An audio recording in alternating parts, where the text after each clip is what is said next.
Hello. Welcome back to Triforce Tags podcast. Wait, the Triforce Tags podcast. Why did they not have the? It's been a weird freeze thing where we're a little bit all over the place, but it's okay. Today is episode 35, right? I always check the title. Jeez. Okay, it is. It's 35. Oh, yeah. Oh, okay. If you're a listener and not a watcher, you might have been spoiled just now. Can you guess who that was? Anyone who's listening, not watching. I'll give you 5 seconds. I'm going to spoil it. It's K3 Soju. It is K3 Soju from Arcane. Bad chest. No, it's Goose. Yeah, Goose today, who was fresh off a great performance at Worlds. We are going to get into that a little bit, but to kind of wrap up this totally scuffed intro here. I'm SpicyAppies. Today my co-hosts Riley and RamKev. You want to say hi? Hi, I'm RamKev. Hi, and I am reigning it. Wait, no. If RamKev. I am loser of first or eighth. Riley. I shoot so hard. I'm so upset. That finish was so close. I cannot. So, for you guys, we're talking about, we were on the Triforce Tags podcast crew was on First Rate, which is a game show that Giant Slayer puts on last night. And it came down to Kevin and I were 50 points off of each other. And the last question was, last question was like, what did you think is ultimate? And I said, get excited. Like a fucking idiot. So I lost. Like an idiot. Like a death rocket. I honestly don't think any of it's suspenseful because they don't tell you what the points are. So you're just like, man, it's it's close, but you don't know which way it's going to go. Yeah, no, I thought it was like super far away. I thought I had to answer like 2 or 3 to get it, and it made it sting a little more. I'll be honest, it made it sting a little more. So we'll just talk about our weeks as always first. I've had a pretty good one. I've just been kind of chilling, playing TFT, some T game. I've been playing some Risk of Rain this week as well, with Ramblin' and potentially with Enico as well this weekend. It's a pretty good break from T game when you're wanting another. Yeah, you want a game that starts with another letter of the alphabet. So, big recommend. How you been doing, RamKev? I've been good. I got some big plans for this weekend. I'm gonna go watch the new Doctor Strange movie. Oh, I'm gonna watch that as well. Yeah, it's gonna be hype. What else is there? Was that the only thing that I had planned for this weekend? There's no way. I was planning on doing some like mahjong in-houses with some people in my chats. So just like playing mahjong in a group instead of just me sitting there. So that'll be fun. It's gonna be hype, and this week has been kind of. I guess there was the 1st or 8th yesterday, and then. This Kevin guy, man. That's funny. This fucking Kevin guy with his fucking PhD he's getting, just Oh, I got lucky with that one question, the Trouble in Paradise one. I mean, that wasn't luck. That was just knowledge. That was definitely a knowledge gap. See, if I min bet every fight of the Guess Who Wins, I would have won. I lost 1,800 points in one round. And apparently I'm the first person who has not gotten a single fight right. Oh, no. I got one fight right. I told y'all coming in, that's like my biggest weakness. I'm so bad at judging board strength. The only fight that I got right was the Synaptic Ari one. I was like, there's a gunfight on Ari too. I think that one wins. Goose, can you guess? So they told us who had the least points of all time and how many points it was. Can you guess who it was? How many points they had? Is that of all time or of you three? Oh, of all time. The answer will shock. He got Soju. 800. Yeah, that's not bad. I mean, it's positive. I said in the first 2 minutes of the show. So that was fun. Yeah, I mean, I was a little surprised it wasn't P-God, to be honest, but same. I mean, yeah, I guess the God of TFT. Who had the most? Well, who got the record? Do we know? I don't know if we know. I'm sure one of them knows. I'm sure. We didn't ask about that because we all kind of threw by game 4. Yeah. I mean, it was getting rough all the time.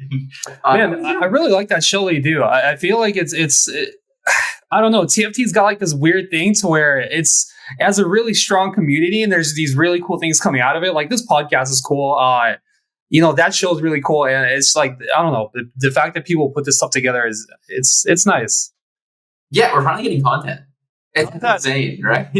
like the couple sets ago, there was like nothing, right? It was like Team Fight Talk Show. And what else? Was there anything really? Team Fight Talk Show? There was Raditz had a podcast once. That was like 10 people apparently. I never watched it. Was that like old, like set 1 or 2? Yeah, people like start things up, like they start tournament series, but then it's just like, okay, this is not worth. And it's kind of dropped off. But it feels like it's kind of been, I don't know. It feels like TFT, just this past set has really, it just came into its own. Agreed. Like the whole scene has just been growing. It's kind of nice to see. Agreed. Yeah, I think it's really cool too because there's been a lot of people coming up as well. So it's like we've shown that like it's not like it doesn't rely on just the same people, right? So people can come and go, and like it's just a thriving, like moving scene with a lot of pieces. So it's very good. And there's like a lot of good players as well. Oh yeah, yeah. There's 3 good players in this call, and then there's me. Retired. I hate to bring it back to P-God, but I mean we are in it's like season 3 faker, season 4 faker. I mean, we are seeing the peak of TFT right now. And yeah, season 7. That's it. We all had our shot. Now it's his turn. Yeah, no, exactly. Zara P-God. Yeah. The entire power rankings is P-God. 1 through 15. I hope they make him number 0. I really do. He deserves to be number 0. Just for the sheer amount of potential. Okay, beyond P-God, how has your week been, Riley? Well, I had COVID last week, but it's a lot better, thank God. I don't know, I touched some grass today. That was fun.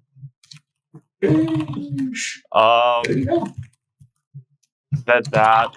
What the fuck else did I do? Oh, I've been like barely touching my NA account. I've been like playing on it a little bit, but I've been like climbing OCE because I like climbing OCE for some reason. I hit rank 4 today, and I have like the second highest top 4 rate in the region, so Pause champ?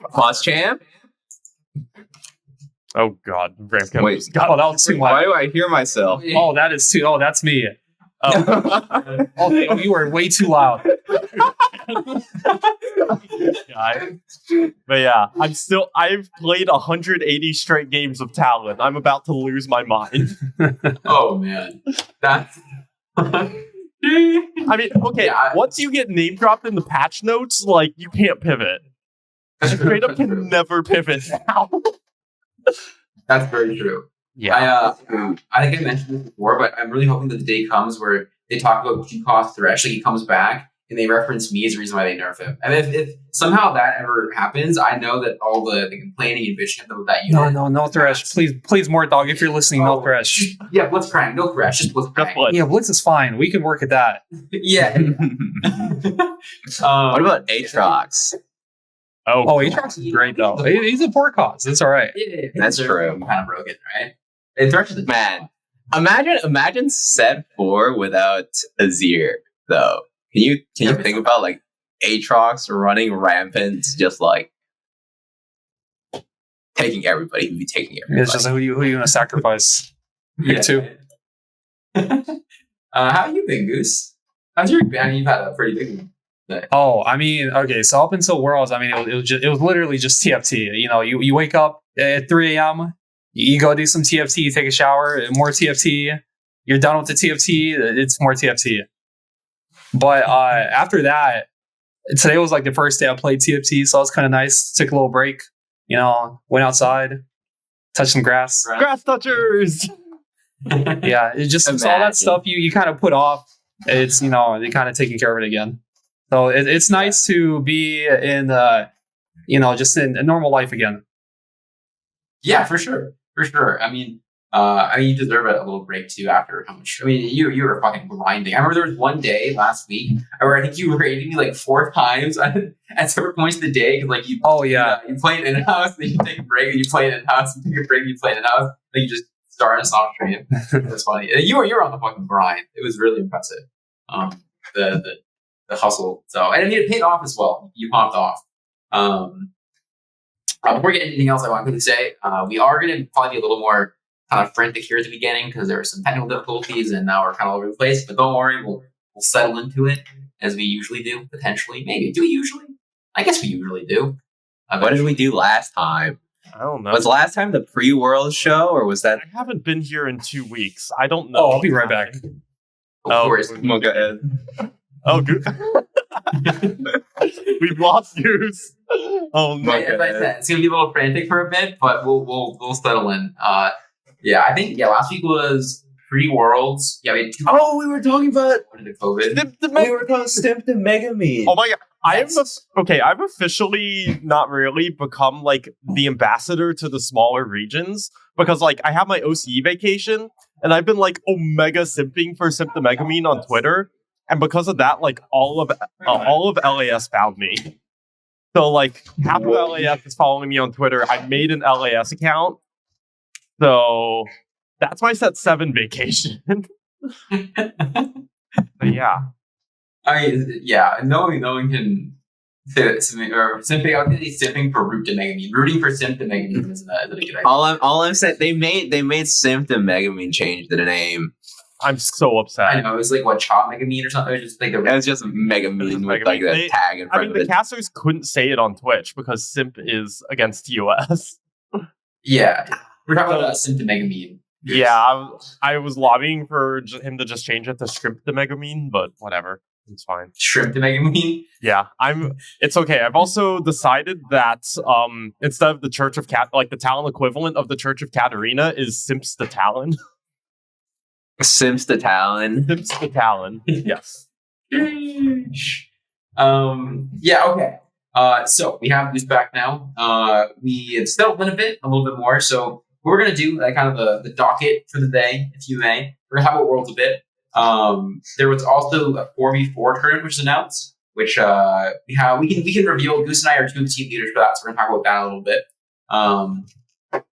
Beyond that, maybe just like some talk about TFT in general. I mean, T game's not being played by a lot of people right now, I think, because it's kind of the end of set wrap up and the 4 fun patches coming. We can talk about the 4 fun patch for sure. But I guess it started here.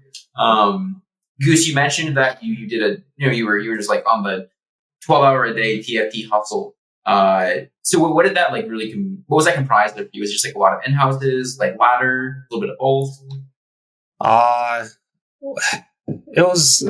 I mean, I played no ladder. I didn't play a single ladder game like after regionals. I think I played like 1 game of ladder after regionals. It was mostly in-houses. It was mostly just like watching VODs.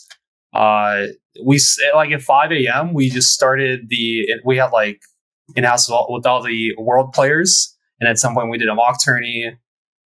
So you kind of do that. You kind of go over your VODs. You look at some POVs of other people, and you just try to stay focused. I mean, you learn what you can.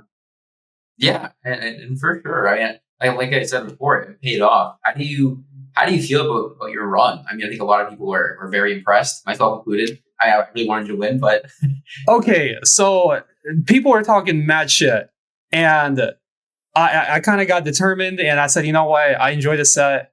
Let's see how far we can go. Let's put in some effort, and I'm pretty happy with my run. I'm not very happy with day 3, dude. I could not sleep that night at all. I got like 3 hours. The game 6 of day 2, like the last one, I don't know. I think that's like the first time I've been nervous ever playing TFT. That's fair. And I don't know. I just couldn't sleep the final night. That's What's like that? the stage. That is like the stage. Like if there was a stage in TFT, that is the stage. The day 3 of Worlds. I mean, no, day 2. Day 3, I was just I just kind of accepted it. But like day 2, it's like you have that agency. It's like, oh, it's because it was super close. I was like 1 point off. I know the other lobby was doing well, and like you had the good board. I hit the Jinx too, and it's like you made it there, but not actually there. So you've got like all these emotions going on. You're happy, you're nervous, you're anxious, and it's like you just got to finish strong.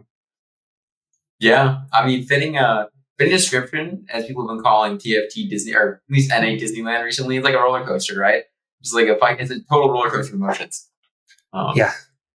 I mean, I think I don't know about other people, but I think you winning Worlds to myself and I know to a lot of people would have been just like the best thing, right? So there's this thing where like a lot of new players have come up on like you. I think you're like one of the big inspirations for a lot of like the new grinders and like the new wave of like top player, like the high top players. Like I started in set 3. I know a lot of other people who are coming up right now started in set 3, and like I just watched, like all I did to learn TFT was I watched you and Bolt for like 6 months. All I fucking did during COVID, right? So to see like the full arc come around, like you win Worlds, as much as it didn't happen, it's just like the fact that you got right there, and then it was so satisfying. I would have fucking cried if you won. Yeah, that would be insane. Oh, dude, I needed a high roll. I needed Mortdog's blessing. Dude, China's so good. Yeah, dude, they're actually insane. Like those like 0.5% comps that like they pulled out, like they were good on them. They played them well. So it's like they put in a lot of work. China's too cracked. China is the best region in the world at TFT. I don't think that's a particularly hot take. Agreed.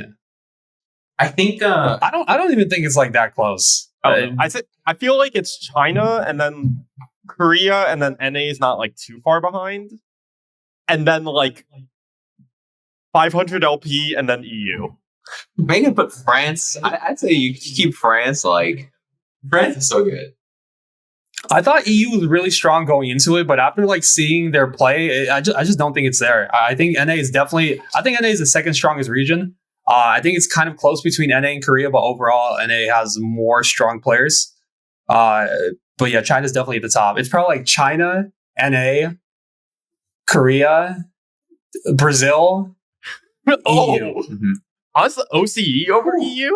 Oh, actually, I don't know about OCE.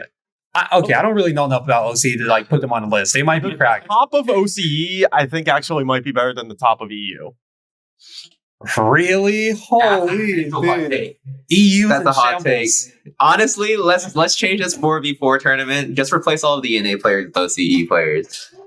But NA still gets the money. NA still gets the money. Let's just do that. I'm an OCE player now, basically. We're getting ringers now. I'm down. We were talking about Smash for the podcast. It's like a big crew battle between OCE and EU. Oh yeah, I'm down. I'm so fucking down. So I think on the topic of China and like China's performance, so a lot of people expected Wanmi to be like the superstar performer from China, right? Won World last year, is had some really good results. But it ended up being that Wanmi got out day 1, and then so the 2 players who got to day 3 from China, I think were players that Li Luo and Liu Li. I'm not even going to try to pronounce them because I know I'm going to butcher their names. But yeah, the 2 L's, bro. Yeah, right.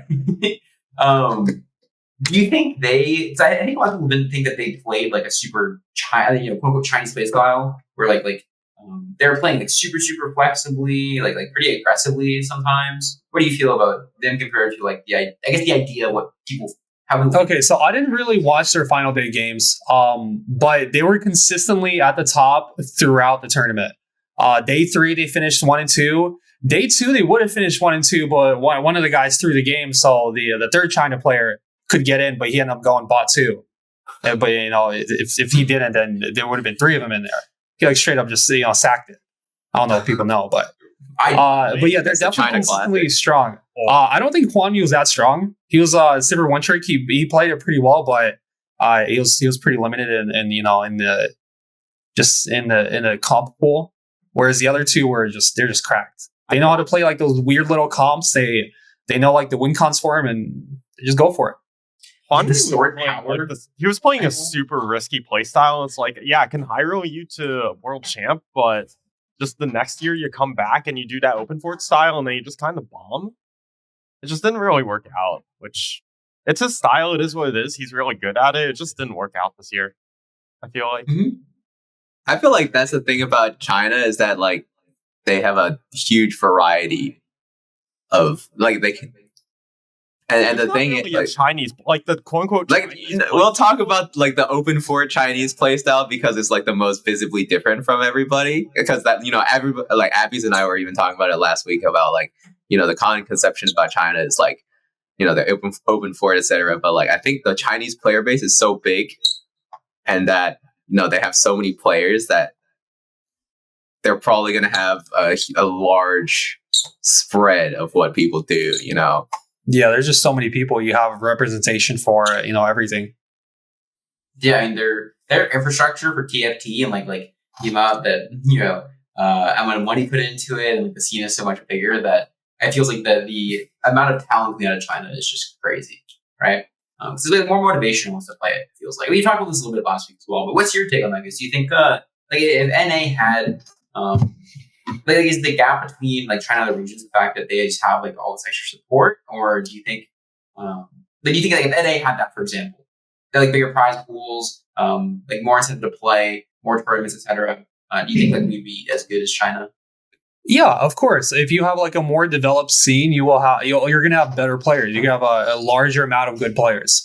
Like I think the 3 NA reps, I don't think we tried like going hard at it until like 1 month before the event. Like maybe a couple weeks before regionals. So like you don't really start putting in all that effort. Whereas I mean I don't know what goes on in China, maybe, but there's a decent chance like if your competitive structure is better, if it's better structured, those players are gonna be putting in more effort, throughout the set. They're gonna have more experience on different comps, on different patches, and they're gonna be more prepared. Yep. So yeah, if you have more support, you're gonna have a better scene. Man, I remember somebody came to me and they're like, China won because their regionals was played on the same patch as World Finals, and I was like, okay, one. If China's doing this, why can't every other region do this? Because it's not like it's live. You can literally play it online anytime you want to. So that's an infrastructure thing, and it's not like they consciously made that decision, but also like I think it's a good look when the region that puts the most resources into the game is doing the best in the game, right? Because otherwise you'll have people just saying, this game is just RNG. It doesn't matter how much money you put into it, how much like time and investment it is, if you're just flipping coins. But like, obviously that's not the case, right? I feel like it says something that we had a lot of repeat reps at Worlds, like Woozle, Dudu, Double, Volta, who else? DQA, Kwame, Jing. Yeah, Jing, yeah. Milk. Yeah, there were a lot of players who were there for like their second or third Worlds. I think that really says something about this game. Like, yeah, there's some RNG, but it is at the end of the day, there's skill involved, and that skill can get into Worlds.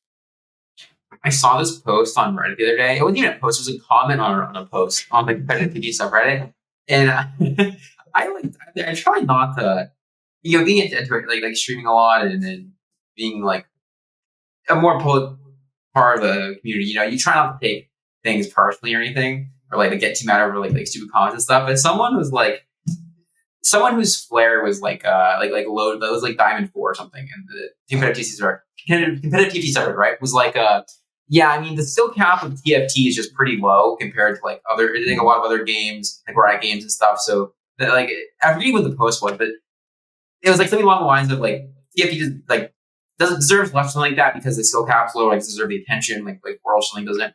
And I was like, oh my god, like this person is allowed on the internet. Reddit, like comments like that get to you. Yeah. But it's so obvious. That's it. Yeah, it's so obvious that there's such a high skill ceiling in TFT, right?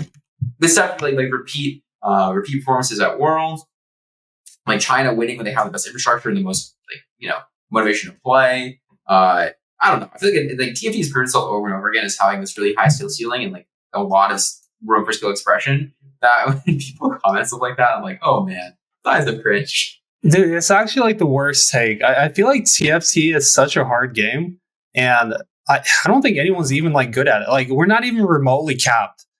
Like if you could like actually just think about like how, okay, let's say playing TFT perfectly is like a 10. People are probably like at a 4, like maybe a 3. I feel like there's so much like that could just be improved like in a game, and like humans just aren't capable of doing it. Oh yeah, I mean, so the cool thing about auto battlers and TFT in particular, right, is that you can constantly look at everyone's board if you want to. Like you have access to all of this information that like a human could never actually access all of it, right? Like a human cannot every single round look at all the other 7 boards, process all the information, like where they're going, what they have right now, where they're positioning, like how much gold they have, what their like power curves gonna look like that game. You can't. You actually fucking can't, right? And like the idea that we are like as good as we can be at TFT, or like TFT's skill cap is low, and like we can't even begin to we haven't even begun to look into some like the really, really interesting ways to cap out in TFT like that, right? Like processing all the information and using that to make decisions. It's insane to say that. I don't know. I feel like TFT is just getting to the point where like players are paying attention to like nuance. Like they're scouting, they're like actually positioning their units. They're playing around certain things. You play around Braum, you play around Blitz. You play around Ari. You position it, or Renata a certain way, and I don't know. It's not like super there. Like we're not capped, but it's much better than like compared to like 2 sets ago where people like barely scouted. Yeah. I am down to like chop off my hands and donate them to someone so they can become like the Omega best TFT player. Just give someone my Zoomer hands. Just make like the perfect it's like TFT Frankenstein, right? True. Although again, no need because P God exists. He is basically TFT Frankenstein. It's him. True. We got this Mr. Pullout King himself. Yeah. I don't let us say Pullout King on broadcast. I wasn't sure if I was allowed to. I wasn't sure if like they would accept Pock as an answer, so I just said Pock / Pullout King. Then Boop made fun of me immediately. I was like, shit, I fucked up. So getting a little bit away from like the region diffs and kind of like the macro experience, how did you feel the meta going into Worlds? I mean, it wasn't too bad. It wasn't great, but it's like it's never great. It always sucks. There's always something wrong with the meta. So as far as that goes, it's not too bad. I had a field day in Set 4 Worlds though. That meta was great. Dude, it's always like TFT's always something, There's always a Pledge. There's always a Sivir. Sivir. What was in Set 4? It was actually nothing. There was nothing. Oh. Okay. Yeah, Set 4 is fine though. No, it was Olaf. Slayers. Samira. You play Samira? No. Or like Samira 2. Samira 2 was busted, but you had to play Fortune into Samira 2. Wasn't that regionals? Kayle. That, Slayers and Fortune were Omega busted? Regionals, it was Slayers and Kayle. Yeah, I do remember that because they made a spreadsheet of like comps people played. Kurov, DQA, Sox all played Kayle more than half of their games. Sheldon Kayle on 7, Pago. And then she got immediately nerfed. Kayle on 7, right? Actual question. That's a good question. Chosen Kayle on 7 was something bonkers. Was it regionals where Gooms hit a Samira 3 on level 8? I think it was Goose. Samira 3 on level 8 in a tournament. Didn't I have hit Samira 3 at Worlds? Was it Piehead? He did hit Samira 3. I remember. I'm thinking of that, not regionals. I thought it was Goose. There was also in set 4 regionals for China. There was a Yone 3 that lost to an Asol 3. What? Amazing. Man, that Chosen was nuts. It was crazy. Yeah. Just had crazy wars. I will always remember winning my first game at regionals from Morgana 3. Fucking okay. Talon is like basically my brand now. Talon has been my baby since Set 4.5. Like actually, it makes Set 4 Talon was sick.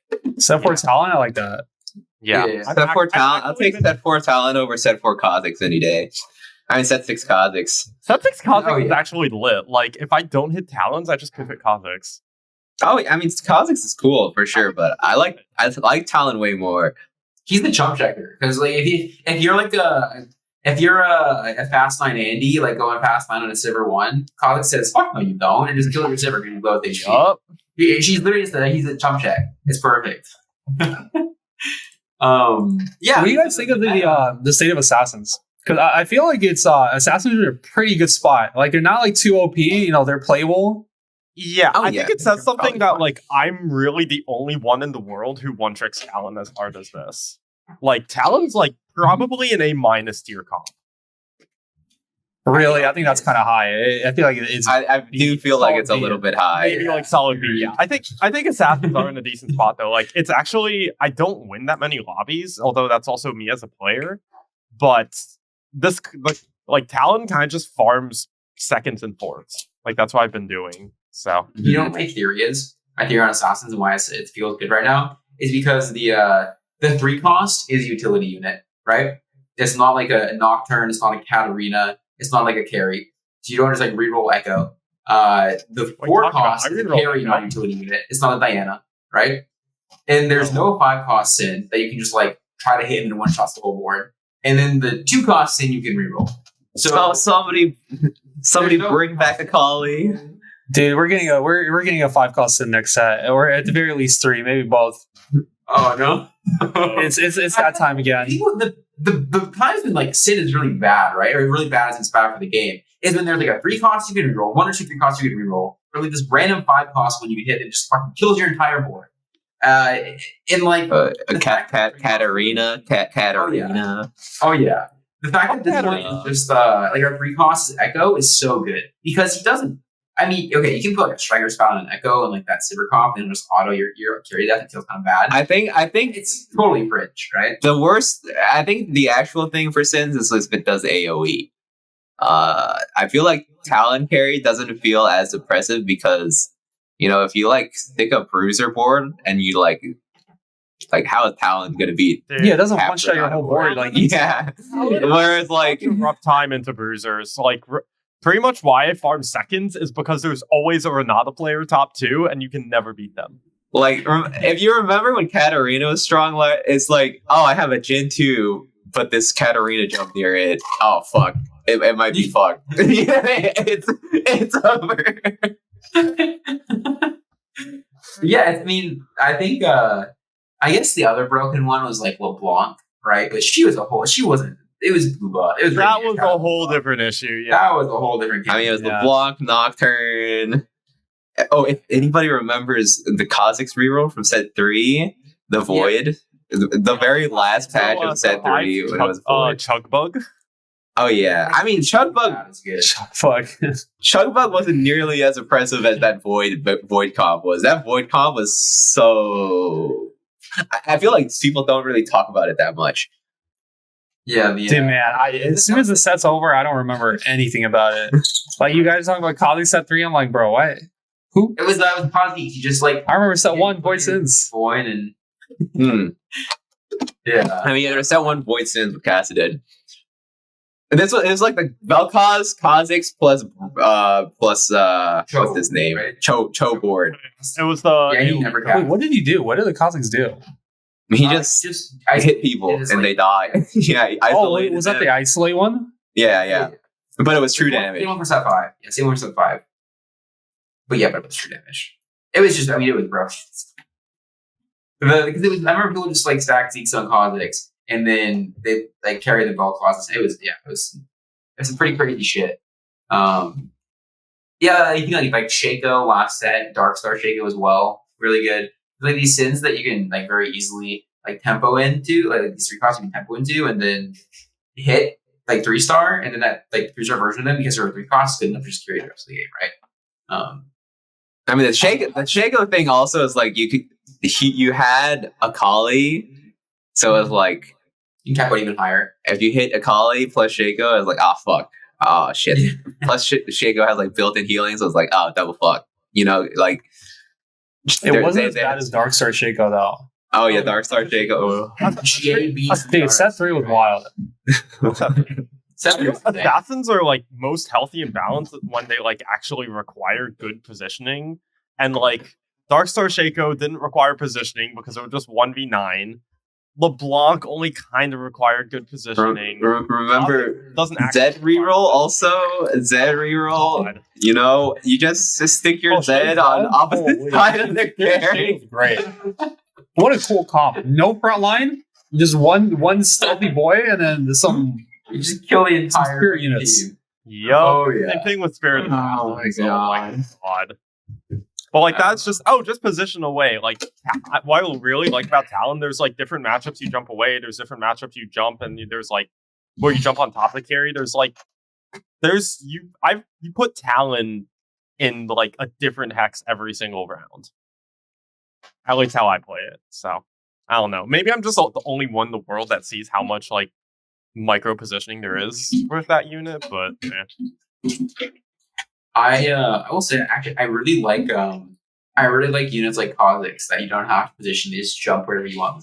I think it's like I think that type of sin is actually healthier for the game a lot of the time because there's no matchmaking theory, right? Like you don't have to position for the sin player a lot of the time because they're like that their Kha'Zix is going to be in your carry sin point, right? So you can rather than like having to say like, okay, my right side, wrong side, or do I position for the sin player or agree with other players? You just like stand in front of it and play out the fight. I don't know. It can be really frustrating at times, but I think sins that require sins that have to be right side. It feels so, and that's why sins are good, right? Is like when they have to be right side, they need people position for them, or people oftentimes say, okay, I'm not going to bring people positioning to. I'm not going to bring my whole front line back and then get my whole team Oriole to try to avoid this one match. It's 1 in 3 chance. So I think that's like a really big strength of sins and why sins do well. Like there is a lot of positioning that you can do to make something really good. But they also like the pressure. I can't like say it. The pressure puts on the lobby. But yeah, that like just knowing that you have a 1 in 3 chance to have to play the sin player, and if you position for them, you get hard. You win automatically. And if you don't position for them, you hard lose. That feels kind of bad. Yeah, I like Kha'Zix where it's like it doesn't feel like a sin almost, right? good take. I will. Yeah, that feel when you have the sin player in your rotation and then you position for them like 5 rounds in a row and they're still in your rotation and you're like, oh my god, because like they won't rotate out because they're still in there. Being the sin player, I'm so happy I don't have to face any others and worry about them. Yeah. I'll like position for this one person who I know is stronger and I know isn't positioning for me. They're on one side, the other 2 are on the opposite side, and I don't hit that player for like 6 rounds, and it's very frustrating. Yeah. Right, so I really like sins that are really strong without needing to rely on like they don't frontline. They're going back on their frontline idea, right? Like Kha'Zix or in Talon. That's just a sin thing in general, though. Like even when I'm carrying Kha'Zix, I backline the whole front line. That's just a thing with assassins. That's not. Or no, I mean like the other person. Like if the other person backlines their front line, like if your Talon starts autoing like a Braum too, right? Like that doesn't make you auto lose. Or like causing the auto lose, like Talon may or not, but like Talon would probably lose a lot harder, right? Than Kha'Zix just jumps away. Yeah, that's true. Yeah, Talon does lose pretty hard to full plums. Yeah, which is why I think like moving away from that style of sin is good. And there is obviously a ton of skill positioning wise for that style of sin. I just think it gets a little muck a W after like 4 sets of watching it. I'm like, man, I just don't want sins to do that. I want sins to jump and be cool and not get fucked over because they decided to backline their Braum this matchup. And bring back Katarina. Bring back Katarina. The game that set 4 Katarina, not the other Katarinas. Don't bring back the other Katarinas. The game. Oh, the spinny one. That one was good. Yeah, the spinny one. Don't get your. I miss the sounds of.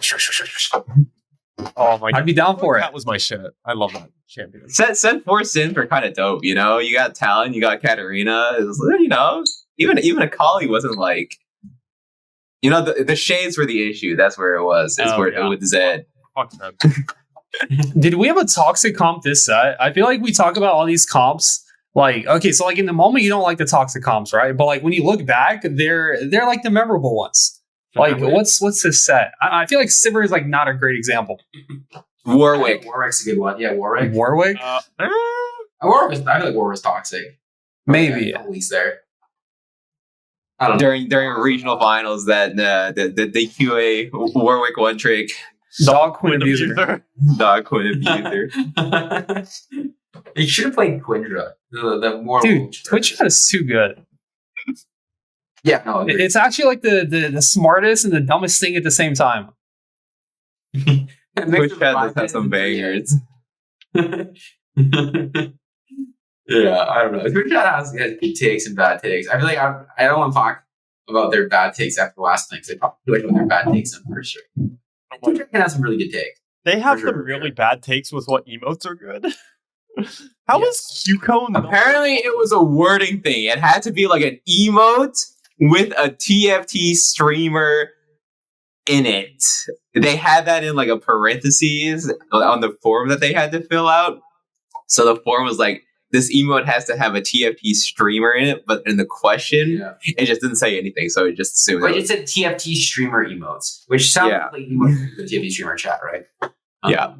But anyways, since I feel like, did anyone really play Into Worlds? Not really. There was like cosmic Megamine! comps. Oh yeah, Megamine rerolled Twitch. Megamine rerolled Twitch, and I saw like 3 or 4 Twitch players the next day. Who else? He also played Talon. He got a point. Yeah. Oh. Wait, do you remember did anyone play? I guess you can't reroll Echo, right? So it's just either Kha'Zix. It's either Kha'Zix, Talon, or Twitch, right? I mean, you can reroll.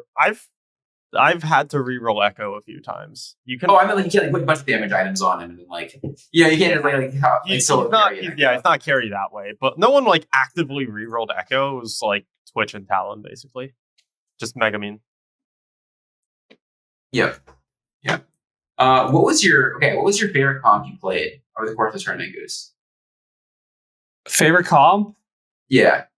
Oh, there's this one game where I was playing Sivert, and I had not one striker spat, but 2 striker spats, and I didn't find a single Sivert, so I had to play striker Jin and striker Zeri, and that game was great. Dog. Okay, it started off sounding like it was going to be turbo bench, and then it got better as you went on. Didn't play Sivert. Good. Yeah. A little twist there. No dies bench Sivert player. I'm starting to thought you were going to say that one game where you had 6 strikers, 6 scrap, and I was going to say no. Oh no, that game was too high roll. that was just a high roll. Didn't you? That game was fun. That was Tome and Krug is another Tome later. You just pop them, boom, perfect items, perfect board, easy first. Yeah. Dog jam. Good times. Toe off of Krugs is like the most satisfying thing. Is like, because like you've played enough board to have like, oh yes, thank you. I'm just up an augment. Oh, the last game of day 2 when you had that Vi, and you hit that Vi in stage 2. The whole we were at Ramblins, they call it Ramblins stream. We all popped off. That was I like thinking of the moments. You hit a Vi on stage 2 and just win streak like the entire. The Vi was excellent. Yes. Yeah, that was the moment. The end of day 2 was like it felt probably like the most anime moment I've seen. And yeah, dude, we're just keeping it spicy. Yeah, it's content. But it was under control the whole time. You just sack the games for the viewer experience. Well, and then like you going, so you went because you went third. You was 1. He got through, right? If you went third, he wasn't through, right? Or am I crazy? It would have been a tiebreaker. I think it would have came down to how the Woozle placed. Gotcha. I mean, it was. I don't think I've ever been in a more excited group of people talking about TFT than the end of that game. When like both of your names on it, oh my god, it's funny. Yeah, everyone was on just the edge of their seat, bro. I couldn't breathe. The last game I couldn't breathe. I was just rolling, and I'm like, just trying to calm the fuck down. And I hit the jinx like, and I just fucking proceeded to die because I got cocky. Like you go from that anxiety to like it's gone, and then you're just like, all right, I won. But you don't actually win yet. Just get me out. Yep. Okay, so going back to units and like meta, there was an interesting trend over the course of the tournament. People were playing a decent amount of Zeri. Do you think that this mainly caught up because Sivir was so strong? I know people think Sivir loses to Zeri a lot of times. She just like kills the Sivir and stuff. Wait, what was that? Do you think that people were playing Zeri only because like Sivir was super popular? I mean, it's just a 5 cost. Like if you hit it, you play it. I don't think it's like all that great, but I mean, it's okay. I had a okay, that didn't sound scuffed. Not that scuffed though. I had a 2-star blue buff Gunblade Zeri, right? Sounds awful. Sniper. Okay, It was a 2-star Zeri on 3 socialite. you lost. You lost. I already know it. No, okay. I sold it immediately. But there was a round where it literally did 500 damage. That's about right. Oh, it was alive the entire fight. It did 500 damage. That's how it goes. Did you have the deboner in? Well, I did not have the boner in. It was just a very. But the problem is, right? I didn't have no synergy Kaisatsu, who proceeded to do like 15,000 damage. Yeah, welcome to Yeah. Yeah, I don't know. I feel like Zeri is such a piece of shit, except for the Sivir a lot of the time. She'll pop off sometimes. You're like, wow, she did so much. And then other times, it's like, man, this either sucks. I was watching. Oh, sorry, go ahead, Kevin. It's like, I swear every time I try to play for Zeri, I'm like, oh my god, I can probably play Zeri from this spot. She's like the worst fucking unit in the entire game. It's like, I have this Zeri now. Like, dude, I've gotten like VIP Zeri on level 7, and I've really like, dude, okay. What is this? What are we doing here? Just rated, and someone said Conference IRL, so we're popping. Well, like, I cannot tell you how many times I've gotten like level 7 VIP Zeri. And I'm like, okay, VIP Zeri on level 7, I can play around this. Let me put it on my board, right? And I proceed to lose every single round and go bot board. Weaker, I can't. Kind of soft. She's kind of bad. Sometimes she just does super stupid stuff too. I was watching Ramblin coach someone last night, right? This is a good time for Ramblin to raid. Because there was one round towards the end of the game, so it was a Zeri 1 with a Rage Blade, Shiv, like Hod or something like that. In this Zeri 1, for some reason, it was a 4 Zeri 1, but the way she dashed, she went from the person hitting coach's back line up to like right in front of the unit she was hitting. So it's shooting across the board at that point. But she went from their back line to the opponent's back line. I'm sure I can find the clip at some point. But Assassin. She could turn to Assassin Zeri. She was like right in front of a Jin or something. For no fucking reason. Which is Man, yeah. If you compare like Zeri to Akshan from like 5.5, it's like Akshan is like if Zeri were actually good, like consistently good. Gets 3-star and then she turns into auction basically, right? Exactly. 3-star. She just hits the whole board like that.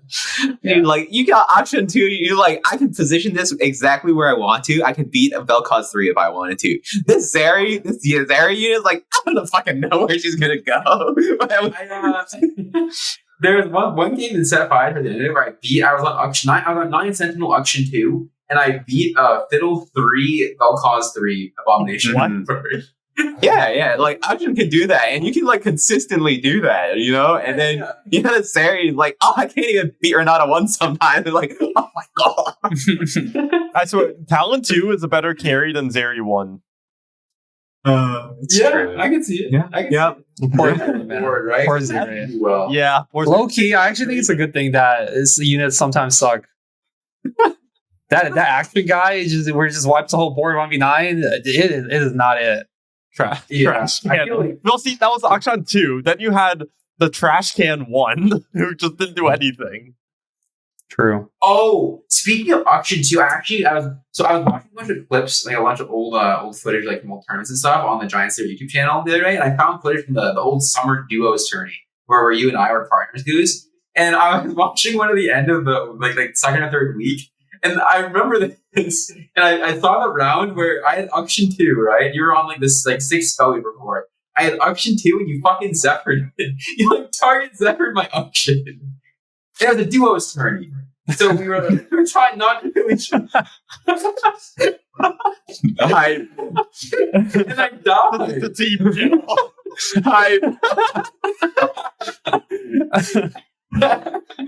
Should have positioned better, nerd.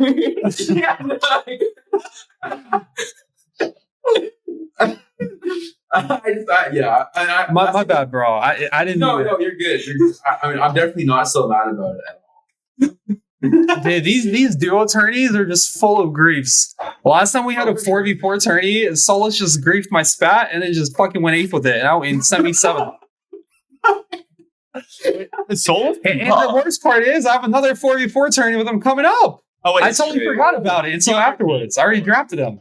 Oh shit. Okay. Okay, we can talk about the 4v4 tournament. I'm down to pivot. Have you seen the player list?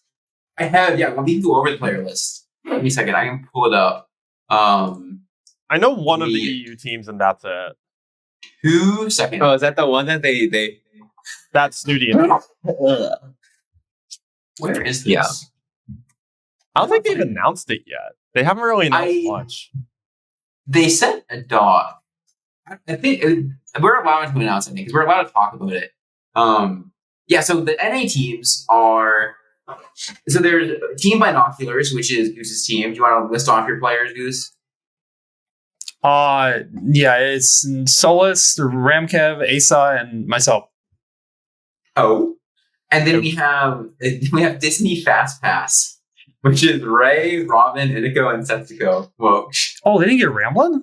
Oh, No, he's not playing TFT anymore. That's right. Yeah, he decided not to play. That is what he said he wasn't playing it the other day, so I assume he decided to play. And then we have Team Suskage Business, which is myself, Dishtub, Spencer, and Kurum. Then we have Team PP God, which is Okay. P God, I would say mismatch socks. I don't think I've ever said mismatch socks before. Socks and Soju. And then from Team EU, we have Snooty Boys, which is Snooty Boo, Ola's Toy, Sergio. I'm gonna fuck up your names. Minute Gaming and Lesaford. We have It's a Spanish team. Oh, I see. We have AGM, which is Unneed, Magarki, Passable. What is it? I like Possible. Passable. And Ketzer. And then we have, I think this is the French team, right? The KXX Slide. There's two French. No, both of those teams are French. Oh, okay. There's a solid 8 players in there that are French. That's insane. I mean, they're so good. It makes sense. We have doubles, Coco, Voltariux, and Canvas on that one. And we have that one I'm scared of. Yeah, that one's fucking scary. They're EU teams. The others are free as shit. But like that team actually might do something. That team might get fourth. Oh yeah. I can see it. Hard fourth. We have Salvi, Mark Smith, and the last team with Solo Sang, Selby, Ludius Maximus, and Mark.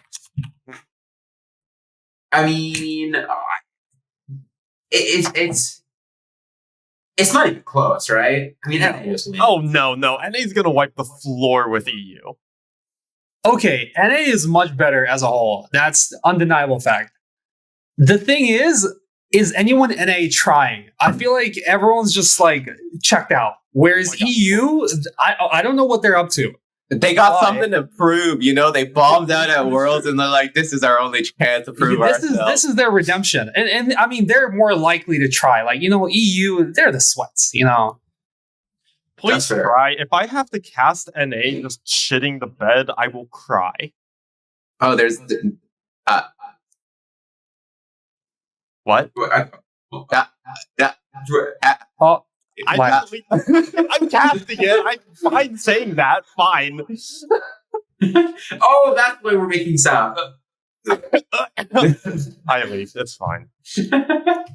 I'm not leaking any of the other casters, but yeah, I'm not done for set 6.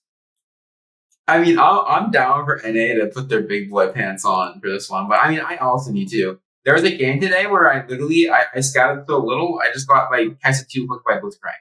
So it's so hard to just gather the brain cells to want to do it.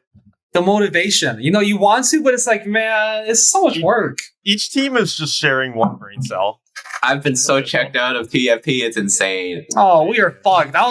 You were the one who I was hoping. Okay, low key, it's not even you. I think Ace is like our ace. Yeah, Ace is gonna carry us, and then Solus and I could be the cheerleader. No, Solus was a dark horse, but he's not. He's done with Lost Ark. He's back on TFT. Okay. So I had high hopes. I'm like, RamKev's a beast, but apparently you're just playing Mahjong. So who knows, man? It's all up in the air. The skills transfer over. It's all right. I got all these comps on lock. I won a game yesterday on 69 HP with 8 bodyguards. Oh shit. Okay. For my team, I didn't realize it, but half of my team in the moment, half my team just plays Lost Ark. So, I mean, one of the... Oh, Spencer's still in Lost Ark? I thought Kirby and Spencer were both in Lost Ark. I could be wrong about that. I don't think. I mean, Curve's like ranked. Is he? Yeah, he's like ranked 7 or 8 right now. And the Digital super... I mean, always super high up there. And I mean, Spencer's just really good at the game in general, always. So I'm pretty confident with my lineup. I mean, I just pick people that I don't talk to a ton, but I want to talk to more. I like the... Yeah. Originally I was gonna go for like Kevin, Indigo, Ramblin', Jirachy, etc. And then fighting Goose, like Ace the 2, and Goose just scooped them all up. So it was a good thing though, honestly, because I get to talk to more people now. I get to branch out and not be such a I get to make new friends in the scene. TFT networking event. Yeah, exactly. I only talk to like 6 people. I need like stick to the stretch people right now. So. I remember when you asked like me and Kevin if we wanted to play, and then like 2 minutes later they were like, "Wait a second, I've been told that they're inviting you to cast. So if you want to cast, go cast." Yeah, I mean, I'm excited. I'm a big fan of on my squad, and then I mean Disney Fast Pass, and that's a good lineup. Ray, Robin, and Nico Setsuko, and then PP gone. Just to have Preston on the team. We can't talk enough about Preston's raw potential when it comes to team fight hacking. Wait, I thought he was pivoting set 7 already. The raw it's in potential all of his brain power being of set 6.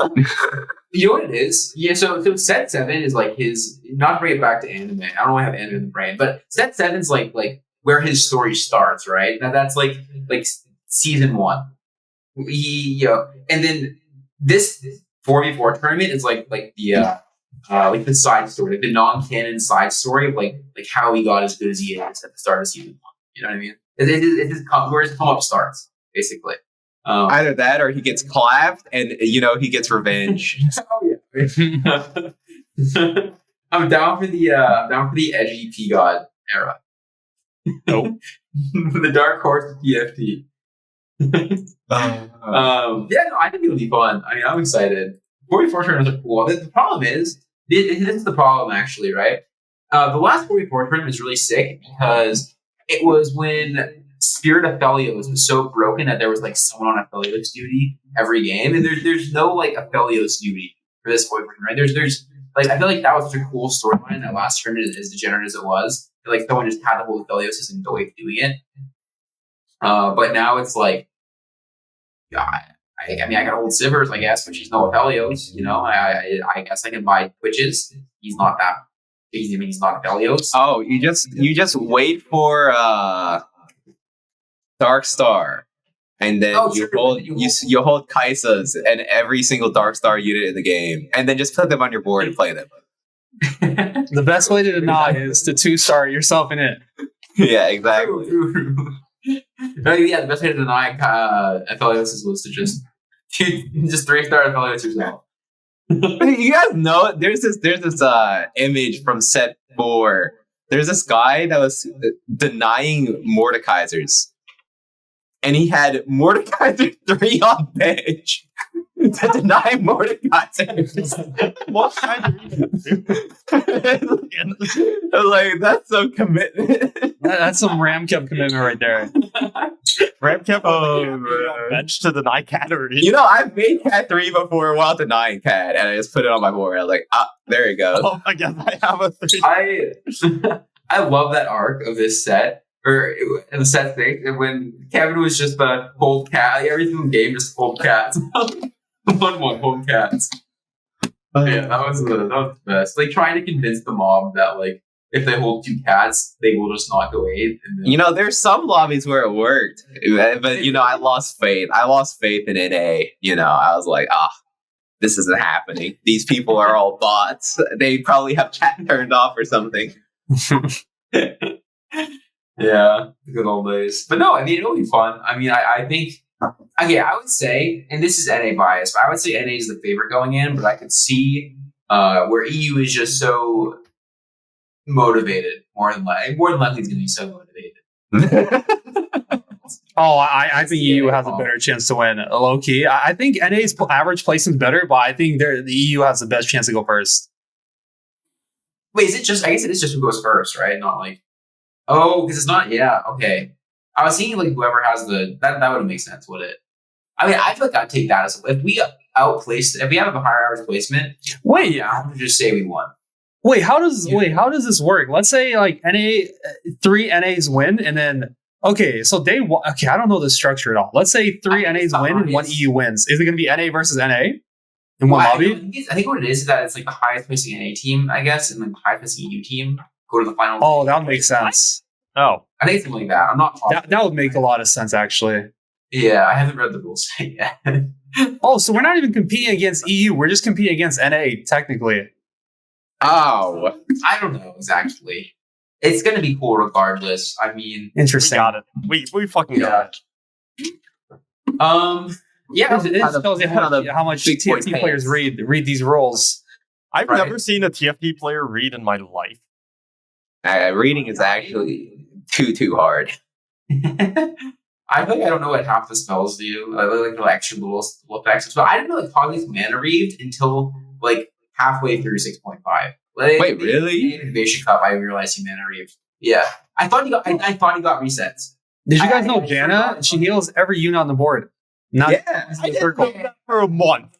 I'm not joking. I would drop that fact on stream every day, and every day people are like, "Oh, what? Really? No way." Did you know that Silco Explosion does damage? You sure about that? It doesn't look like it. I actually saw it like the other day. I was like, "Oh my god!" That actually like took off like a third of that unit's health. I was very. They're buffing it. They're buffing the damage. Thank God. Kept Silco. Try it out. Yes, I can finally play Darkstar Silco. Oh my gosh. Darkstar blew up Shojin. I don't think the Shojin takes off any extra. No, the Shojin doesn't affect that actually. Darkstar blew up Silco. Yeah, it's a 1-auto cast. Is it with blue up Scholar or blue up Shojin with Scholar? It is 1-auto cast then, right? You know, I theory crafted Darkstar Silco the very first day of 6.5 PvE, and I tried it out, and it was the most underwhelming thing I've ever seen in my life. It was so sad. Which is actually insane because the unit was kind of cracked. Release. Yeah, he was kind like of 8 seconds and like the attack speed. 8 seconds. It was like 50 mana instead of the 30 you have right now. Yeah. He was all kinds of. Was he 40 mana? Maybe not 50 mana himself. I don't know. Yeah. Everyone was like, "Oh shit, Yumi." Everyone's like, "Oh shit, Yumi's gone." Silco's no Yumi, and then no, everyone thought Silco sucked, but then it hit live, and people were like, "Oh, this unit does not suck." How did this get through? Silco Victor was like the best 2 units you could have on your board. Still are, let's be honest. Yeah, Silco was really good.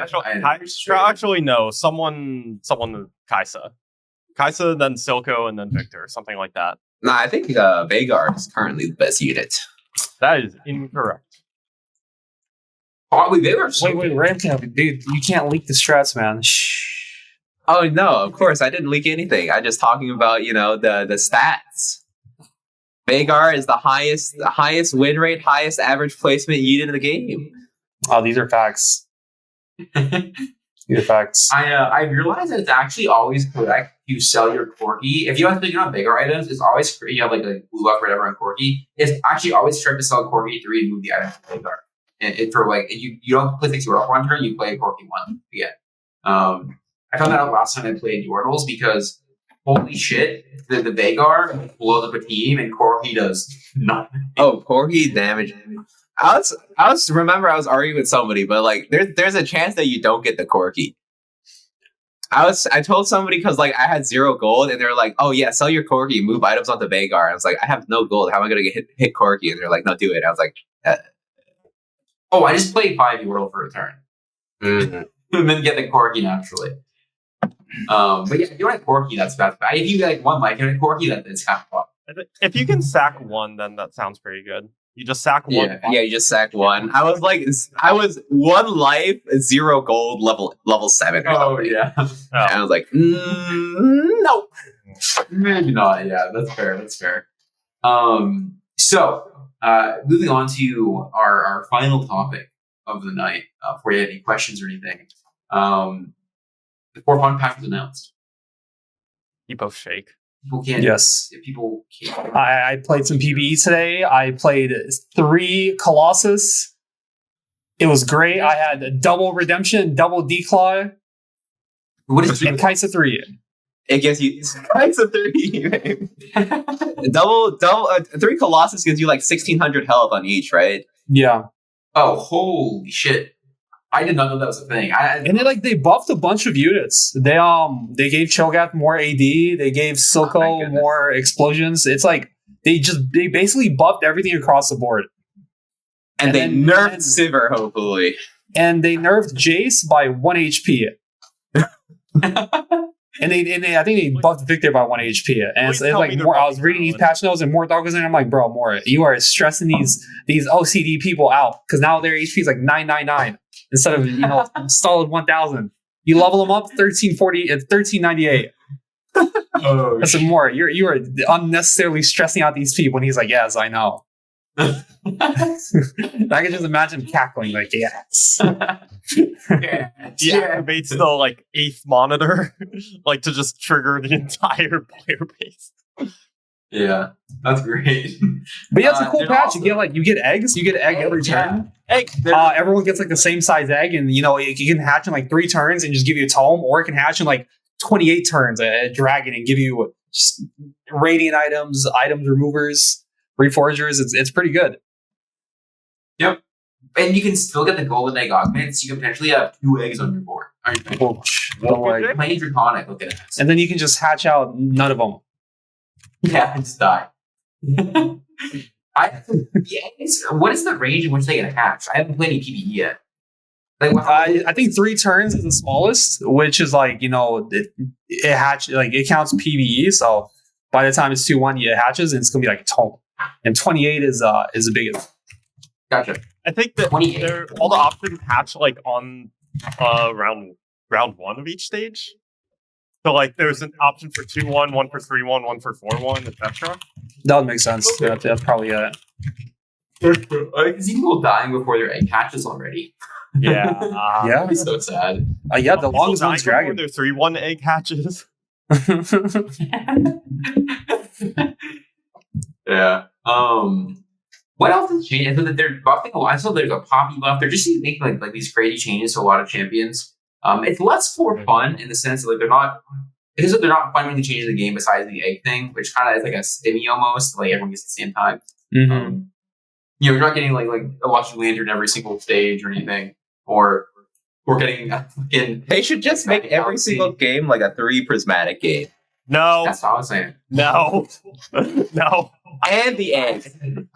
I think it's cool because they made it like fun, but it's still playable. Like it's still balanced. Like the game's still in a pretty good spot, which is, hats off to them. I feel like that's super. Just they wrote that line very well.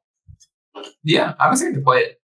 I think there's a lot of people who are just looking to find a little bit of fun at the end of set 6. Who have been burnt out, and this is a good way to do it. Right, just change a lot of things, like a lot of units. In terms of like their viability, popping 3 still fucking blows. I don't doubt that. I thought I heard something about Last Whisper no longer affecting the damage she does with her buckler. Is that true?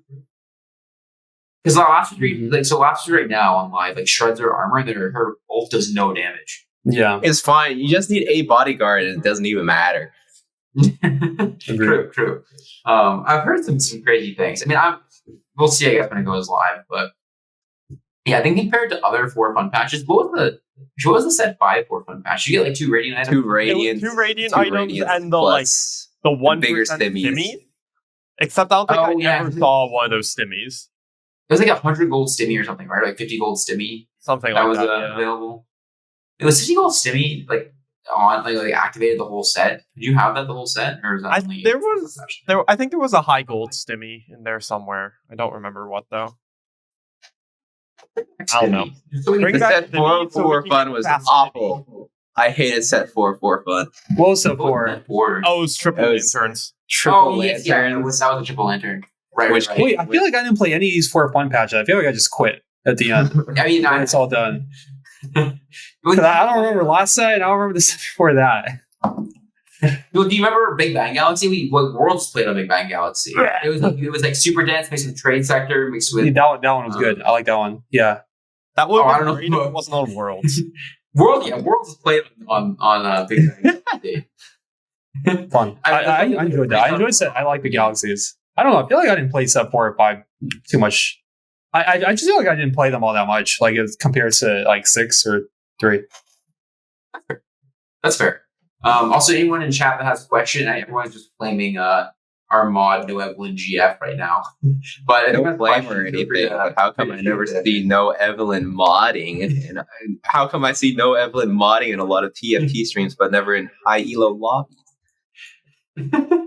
Yeah, if you have any questions for us or Goose, feel free to ask. Also, feel free to keep flaming Evelyn. I mean, that's okay. We'll collect them and answer a couple of them in just a little bit. So wait, who's Evelyn? 'Cause I think I've seen this person in my chat. they're one of my everywhere. mods. Yeah, he's also one for Smog. He's like all over the place. I mean, the copy boss is actually pretty correct in that. It's Man, I got so many new mods today because I needed a prediction. I'm like, mods. And then there was no prediction. I'm like, okay, it's time. Who wants to be a mod? And, me. And we ended up getting a couple mods.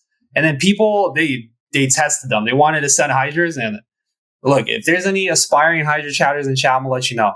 Don't send Hydras when the mods first get their jobs because they want to test out their powers.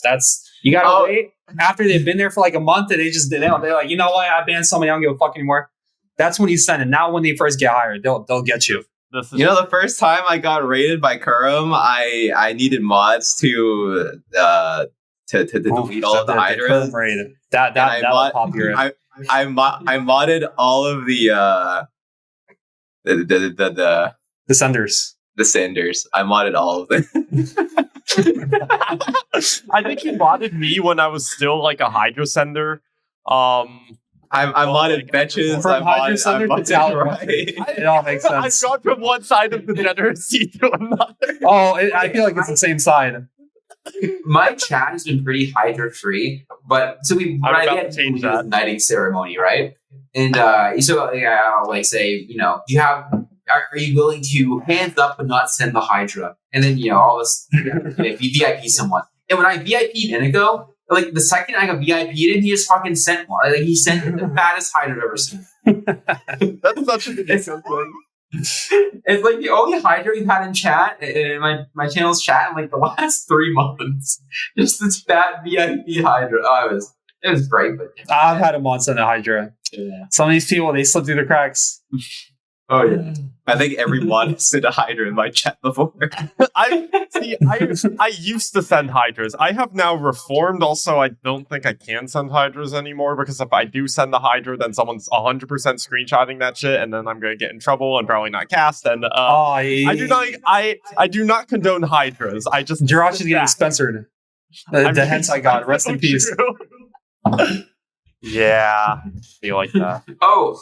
We do have a very important question from Nora at Triforce Tactics. Question: no flame or anything, but how come I see Noel and GF modding a lot of TFT streams never in the high elo lobbies?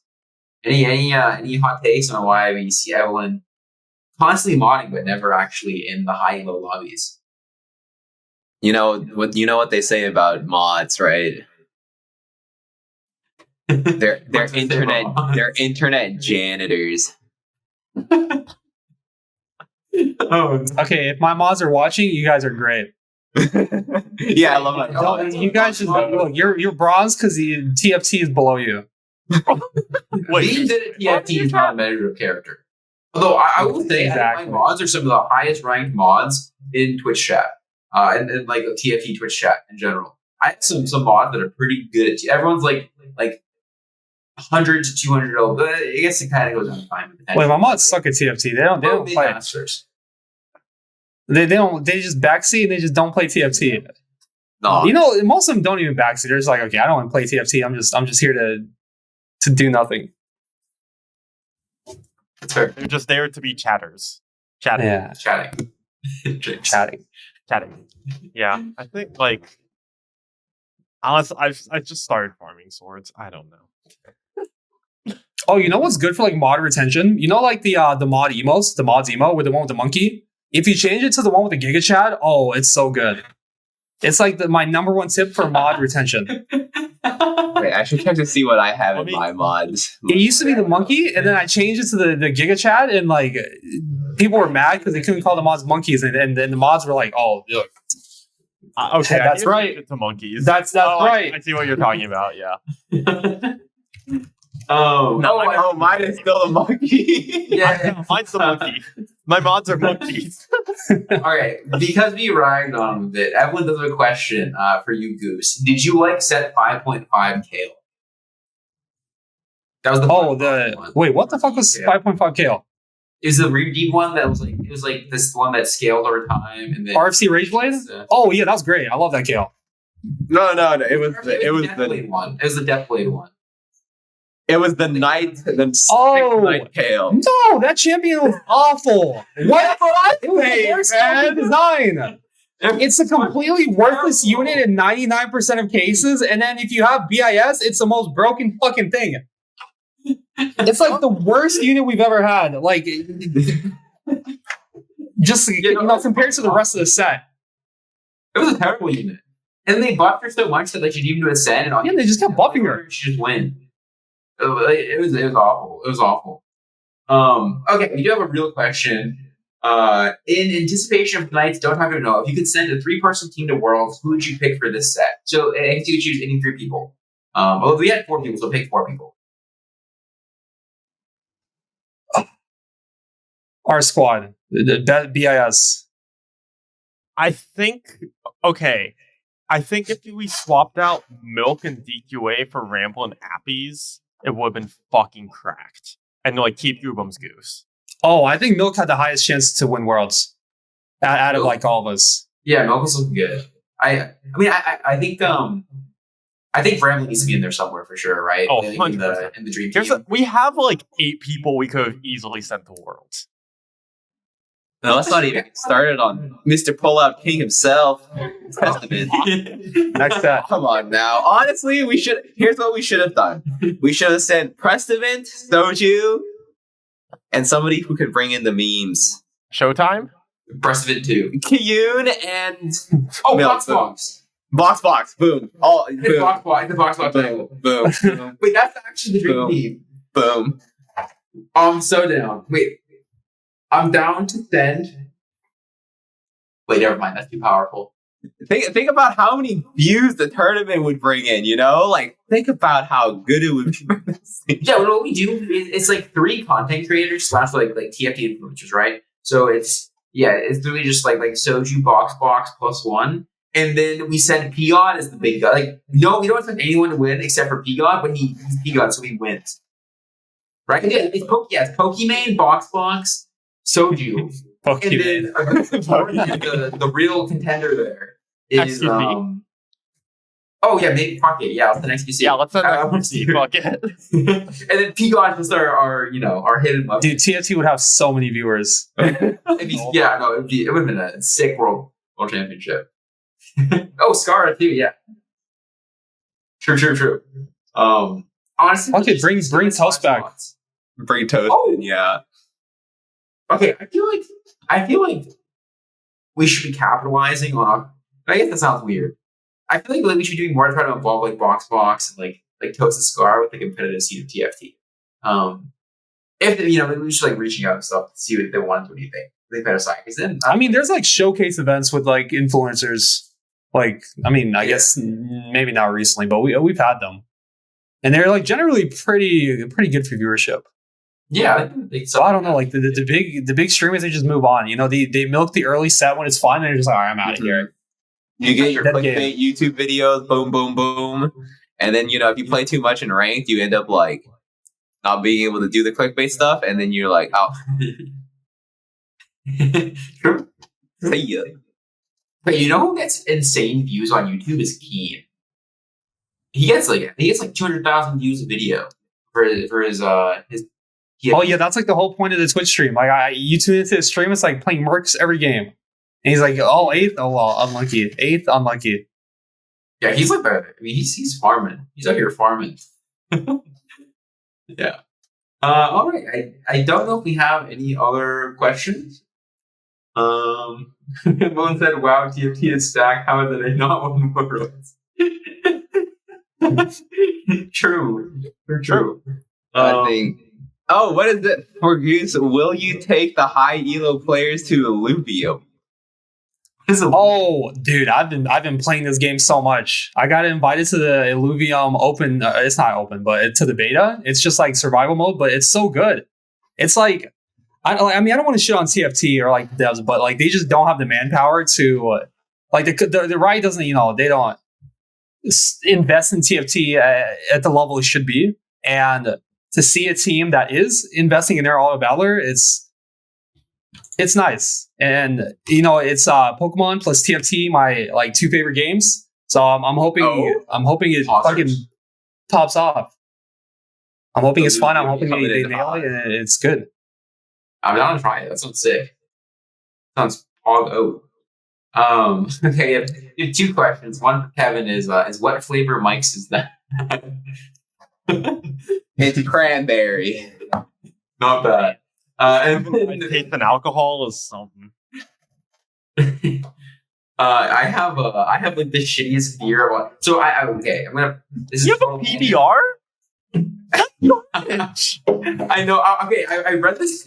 I was listening to this. I was listening to this series on Audible recently, which is like it's like superheroes in college, and all like they kept referencing drinking shitty beer, and I got really nostalgic for my college days. And so I got them, and I'm like, man, why did I want this? And now I just have this sitting in my fridge. I need to drink it at some point. So, yeah, the first sip was like, oh yeah, this tastes like playing Melee at 2 a.m. like super drunk. And now the second sip was like, I'm done. Like that's no. Yeah, I'll just drink water. Tastes like piss. Yeah, it tastes like piss. Exactly. Okay, the one beer that I will never drink, even if you hand it to me for free, is Natty Light. Fuck Natty Light. Natty Light. You heard it here first. So Fuck bad. Natty Light. And then the other question was this will be our last one is what is your take on 4 fun patches? We can just start with Goose, or just maybe Goose has the same opinion as all of us. They're absolutely required, unless you just want everyone to disappear. But you can't. You have to keep the people around so they don't realize how good it is outside. Just if that one person finds, it's like, oh man, I don't have to play TFT. You gotta keep them. You gotta keep those players. It's true. It's like, how could you have a negative opinion about a 4 fun patch when like everything's already done? It's like the only person that would complain is like if you're hard grinding on like ladder post worlds and you're like, I hate this who is doing this? It's like if you're like if you're like if you're like upset about a 4 fun patch after all of the competitive stuff is done, then like this is coming from me, somebody who has never gone outside and touched grass in his life. You should go outside and touch some grass. I touched grass and I still hard grind TFT. Oh, but I'm saying if you like don't like the 4 fun patch, There's mobile TFT, you can do both at the same time. Like Becca, who's like infinite LP playing mobile TFT. Oh. Yeah, no, I think it's really good in general for the game. I mean, I can definitely see being frustrated with it because you're trying to reach a goal by the end of the set. But I think it's like refreshing, and it sets you up for. It's like after a 4 fun match, you're like, okay, I want to play some real TFT now, and then you get like the set release, and it's really, I think it's nice. And it's fun. It's for fun for a reason. It's fun. Yep.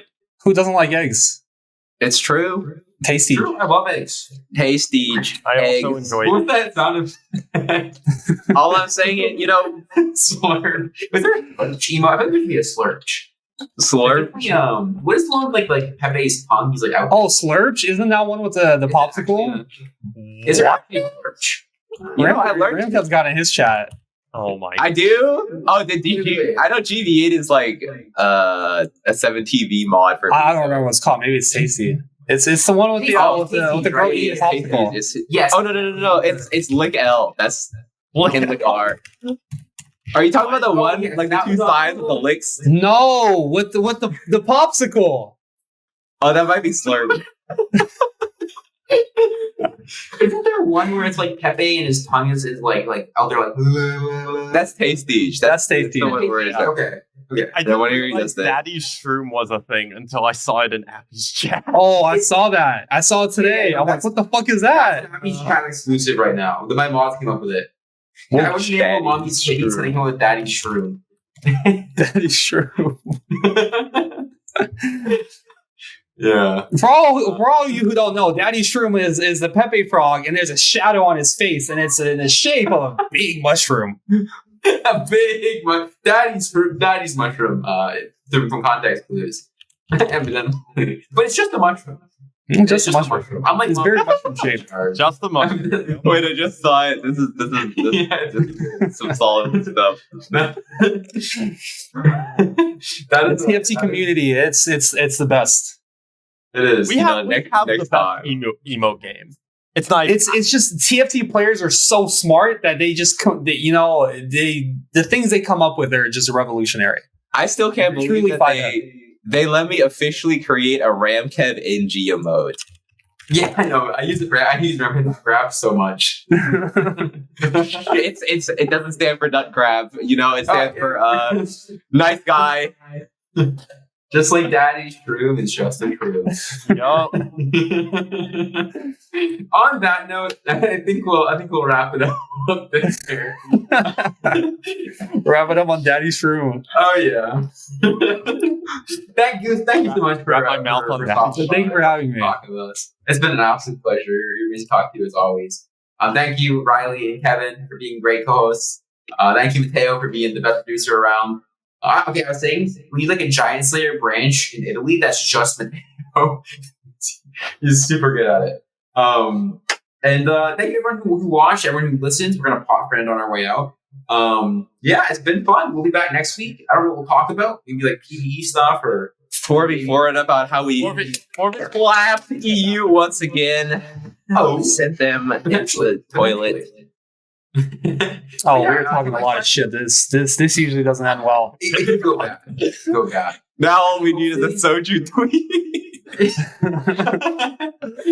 Until next time, kiss the homie. Thank you for listening. Thank you for watching. Make sure to like and subscribe and do whatever you do with that button that is on your screen somewhere. Bye bye. Puggle? Bye bye. Pop friend.